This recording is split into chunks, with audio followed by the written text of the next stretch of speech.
అదుపు తప్పి బావిలోకి దూసుకెళ్లిన కారు. వికారాబాద్ జిల్లా పెద్దముల మండలం కందనెల్లి గ్రామానికి చెందిన ఒక వ్యక్తికి సంబంధించిన కారు శుభకార్యం కొరకు బషీరాబాద్ మండల కేంద్రానికి వెళ్తుండగా మార్గ మధ్యాన మంతటి గ్రామ శివారులో మూలమలుపు వద్ద కారు అదుపు తప్పి పక్కనే ఉన్న పాడుబడ్డ బావిలోకి దూసుకెళ్లి లోయలో పడింది.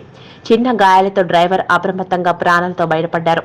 ఈ విషయంపై పోలీసులు ఆరా తీస్తున్నట్లుగా సమాచారం. కారు లోయలో పడిన డ్రైవర్ ప్రాణాలతో బయటపడడం ఆశ్చర్యపరిచింది.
షేర్ చేయండి. కోసం ఛానల్ ని సబ్స్క్రైబ్ చేయండి.